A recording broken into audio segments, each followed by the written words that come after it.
Chapter 13 The Weekly Test. At 2 o'clock sharp the class assembled, including Miss Honey, who noted that the jug of water and the glass were in the proper place.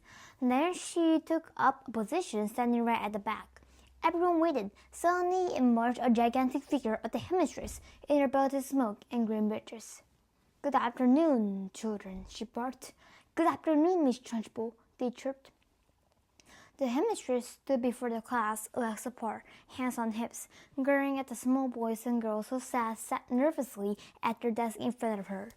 "Not a very pretty sight," she said. Her expression was one of utter distaste, as though she were looking at something a dog had done in the middle of the floor. "What a bunch of nasty little words you are!" Everyone had the sense to stay silent. "It makes me vomit," she went on, "to think that I'm going to have to put up with a load of garbage like you in my school for the next 6 years. I can't see that I'm going to have to expel as many of you as possible as soon as possible to save myself from going around the bend." Was riffling through some papers. She paused and snorted several times. "Well, Matilda, it was a curious noise. Outside with the others? You can hear the same sort of thing if you walk through a ring talk to you for a moment? stable when the horses are being fed, I suppose." She went on. "Your mothers and fathers tell you are wonderful. Well, I am here to tell you the opposite, and you'd better believe me. Stand up, everybody." She had recently about Matilda. They all got first with the headmistress, and the second now put your hands out in front of you. Miss Honey, and as I walk past, I want you to turn them over so I can see if they're clean on both sides. And now, here was Matilda sitting in the classroom with a curiously filled look on her face and asking all went well until she came to a small boy. Miss Honey had never seen her looking so wide-eyed and peculiar before. "Nigel." "Nigel what?" "Nigel Hicks," the boy said. "Nigel Hicks what?" the Trunchbull bellowed. She bellowed so loud she nearly blew the little chap out of the window. "That's it," Nigel said, "unless you want my middle names as well." He was a brave little fellow, and one could see that he was trying not to be scared by the Gorgon who towered over him. "I do not want your middle name, you blister," the Gorgon bellowed. "What is my name?" "Miss Trunchbull," Nigel said. "Then use it when you address me. Now then, let's try again. What is your name?" "Nigel Hicks, Miss Trunchbull," Nigel said. "That's better," the Trunchbull said. "Your hands are filthy, Nigel. When did you last wash them?" "Well, let me think," Nigel said. "That's rather difficult to remember exactly. It could happen yesterday or it could happen the day before." The Trunchbull's whole body and face seemed to swell up as though she was being inflated by the bicycle pump. "I knew it," she bellowed. "I knew as soon as I saw you they were nothing but a piece of filth. What is your father's job, a sewage worker?" "He's a doctor," Nigel said, "and a jolly good one. He says that we're also covered with bugs anyway, that a bit of extra dirt never hurts anyone." "I'm glad he's not my doctor," the Trunchbull said. "And why, might I ask, is there a big bee on the front of your shirt?" "We had them for lunch, Miss Trunchbull."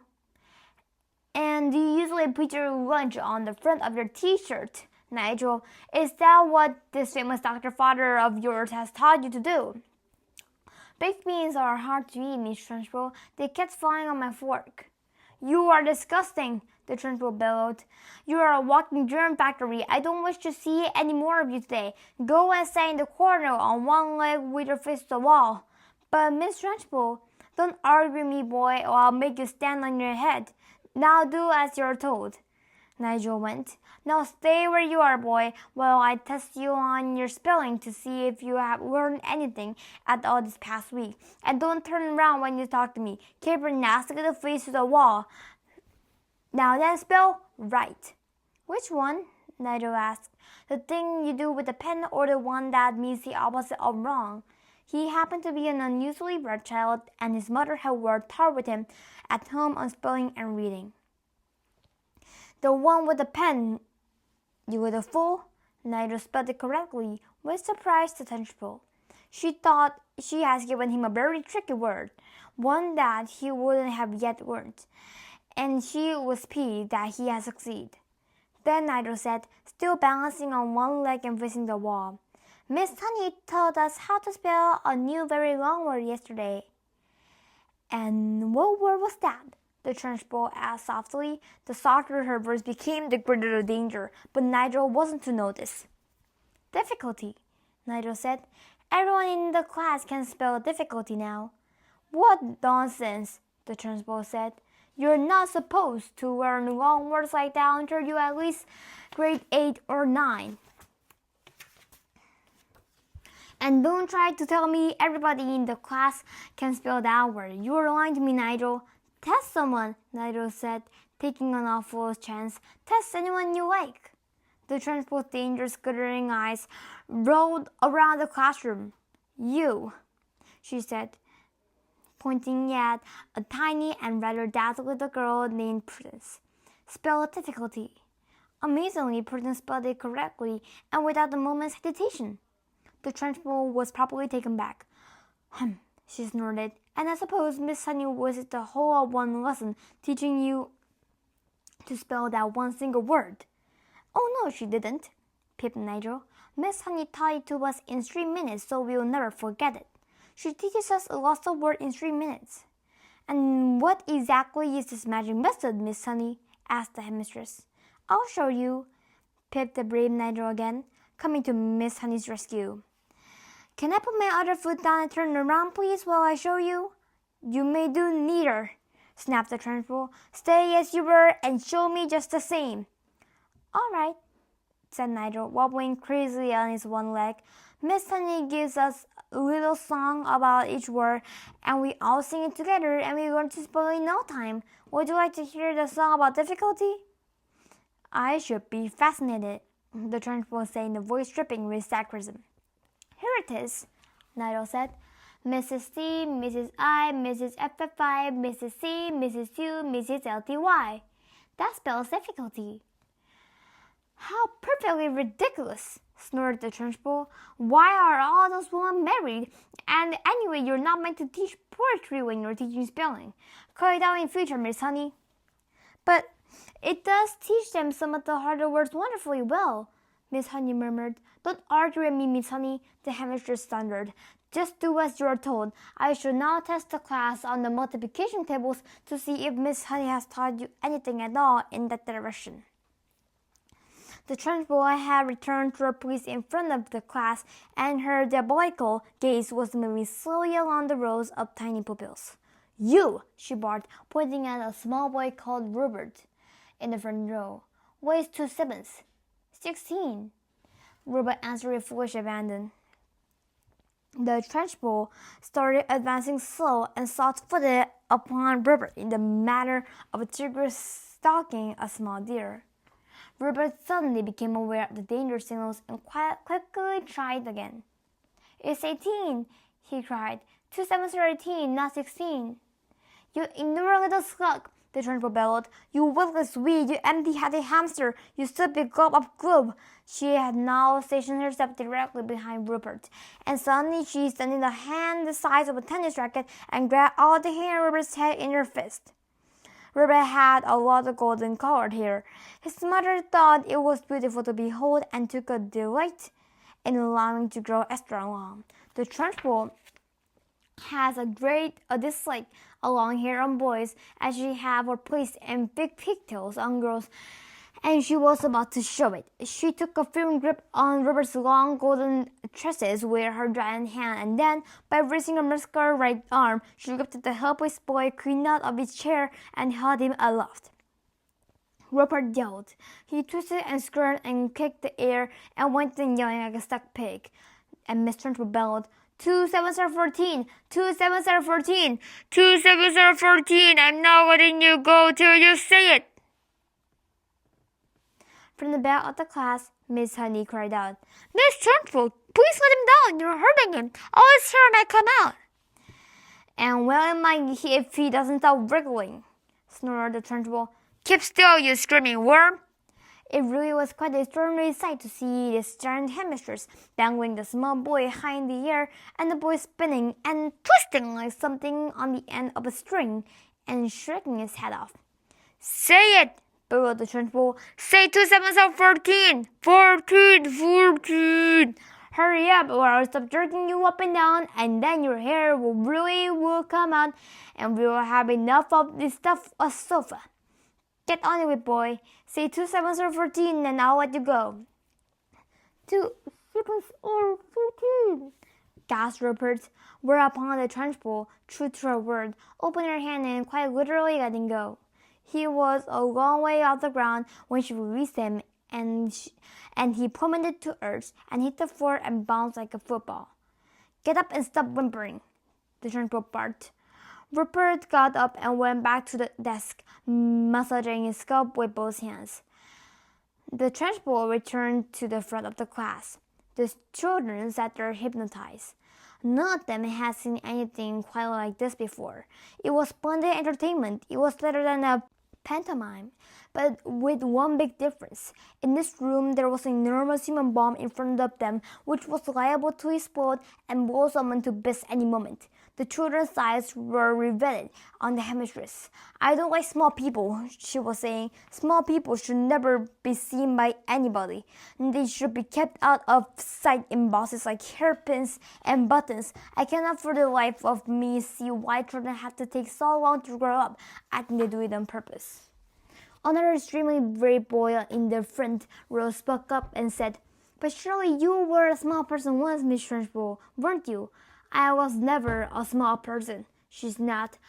I have been large all my life, and I don't see why others can't be the same way. But you must have started out as a baby, the boy said. Me? A baby? Shouted the Trunchbull. How dare you suggest such a thing? What cheek? What infernal insolence? What's your name, boy? And stand up when you speak to me. The boy stood up. My name is Eric Ink, Miss Trunchbull, he said. Eric what? The Trunchbull shouted. Ink, the boy said. Don't be an ass, boy. There's no such name.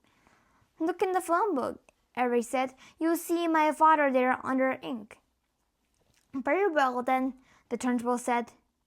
You may be Ink, young man, but let me tell you something. You're not indelible. I'll very soon rub you out of it if you get trying cover with me. Spell what? I don't understand, Eric said. What do you want me to spell? Spell what? You idiot. Spell the word what? W-O-T, Eric said, answering too quickly. There was nasty silence. I'll give you one more chance, the Trunchbull said, not moving. I guess I know, Eric said. It's got an H with it. W-H-O-T. It's easy. In 2 large strides, the Trunchbull was behind Eric's desk, and there she stood, a pillar of doom towering above the helpless boy. Eric glanced fearfully back over his shoulder at the monster. I was right, wasn't I? He murmured nervously. You were wrong, the Trunchbull barked. In fact, you strike me as the sort of personality pockmark that will always be wrong. You say wrong, you look wrong, you speak wrong, you are wrong all around. I will give you one more chance to be right. Spell what? Eric hesitated. And he said very slowly, It's not W-O-T. It's not W-H-O-T. I know, it must be W-H-O-T-T. Standing behind Eric, the Trunchbull reached out and took hold of the boy's 2 ears, one with each hand pinching them between forefinger and thumb. Ooh, Eric cried, you're hurting me. I haven't started yet, the Trunchbull said briskly, and now taking a firm grip in his 2 ears, he lifted him bodily out of his seat and helped him aloft. Like Rupert before him, Eric screwed the house down. From the back of the classroom, Miss Honey cried out, Miss Trunchbull, don't! Please let him go! His ears might fall off. They'll never come off, the Trunchbull shouted back. I have discovered through long experience, Miss Honey, that the ears of small boys are struck very firmly to their heads. Let him go, Miss Trunchbull, please, begged Miss Honey. You could damage him, you really could. You could wrench them right off. Ears never come off, the Trunchbull shouted. They stretch most marvelously, like these are doing now, but I can assure you they never come off. Eric was squealing louder than ever and pelting the air with his legs. Matilda had never before seen a boy, or anyone else for that matter, held out by his ears alone, like Miss Honey. She felt sure both ears were going to come up at any moment with all the weight that was on them. The trumpeter was shouting, "The word what is spelled W-H-A-T, not spell, you little word." Eric didn't hesitate. He had learned from watching Rupert a few minutes before that the quicker you answer, the quicker you were released. W-H-A-T, he squealed, spells what? Still holding him by the ears, the trumpeter lowered him back into his chair behind his desk. Then he marched back to the front of the class, dusting off her hands one second each other, like someone who has been handling something rather grimy. "That's the way you make them learn, Miss Honey," she said. "You take it from me. It's no good just telling them. You got to hammer it into them. There's nothing like a little twisting and twiddling to encourage them to remember things. It concentrates their minds wonderfully." "You could do them permanent damage, Miss Trunchbull," Miss Honey cried out. "Oh, I have. I'm quite sure I have," the Trunchbull answered, grinning. "Eric's ears will have stretched quite considerably in the last couple of minutes. They'll be much longer now than they were before. There's nothing wrong with that, Miss Honey. It'll give him an interesting pixie look for the rest of his life." "But Miss Trunchbull—" "Oh, do shut up, Miss Honey. You're as wet as any of them. If you can cope in here, then you'll have to go find a job in some cottonwood private school for rich brats. When you have been teaching for as long as I have, you realize that is no good at all. Being kind to children. Read Nicholas Nickleby, Miss Honey, and Mr. Dickens. Read about Mr. Rockford Squeers, the admirable headmaster of Dotheboys Hall. He knew how to handle the little brutes, didn't he? He knew how to use the bridge, didn't he? He kept their bedsides so warm you couldn't have fried the eggs and the bacon on them. A fine book, that, but I don't suppose this bunch of morons we got here will ever read it, because by the look of them, they're never going to learn to read anything." "I read it," Matilda said quietly. The Trunchbull flipped her head around and looked carefully at the small girl with dark hair and deep brown eyes sitting in the second row. "What did you say?" she asked sharply. "I said I've read it, Miss Trunchbull." "Read what?" "Nicholas Nickleby, Miss Trunchbull." "You're lying to me, madam," the Trunchbull shouted, glaring at Matilda. "I doubt there's a single child in the entire school who has read that book. And here you are, an unhatched shrimp sitting in the lowest form there is, trying to tell me a whopping free lie like that. Why do you do it? You must take me for a fool. Do you take me for a fool, child?" "Well," Matilda said. Then she hesitated. She would like to have yes. "Yes, I jolly well do. But that would have been suicide." "Well," she said again, still hesitating, still refusing to say no. The Trunchbull sensed that the child was thinking, and she didn't like it. "Stand up when you speak to me," she snapped. "What's your name?" Matilda stood up and said, "My name is Matilda Wormwood, Miss Trunchbull." "Wormwood, is it?" she said. "My name is—" "Oh, sorry," the Trunchbull said. "In that case, you must be the daughter of the man who owns Wormwood Motors." "Yes, Miss Trunchbull." "He's a crook," the Trunchbull shouted. "A week ago he sold me a second-hand car that he said was almost new. I thought he was a splendid fellow then, but this morning, while I was driving that car to the village, the entire engine fell out on the road. The whole thing was filled with sodas. That man's a thief and a robber. I'll have his skin for sausages, you see if I don't." "He's clever at this business," Matilda said. "Cover my foot," the Trunchbull shouted. "Miss Honey tells me that you are meant to be covered too." "Well, madam, I don't like covered people. They're all crooked. You are most certainly crooked. Before I fell with your father, he told me some very nasty stories about the way you behaved at home. But you'd better not try anything in this school, young lady. I shall be keeping a very careful eye on you from now on. Sit down and keep quiet."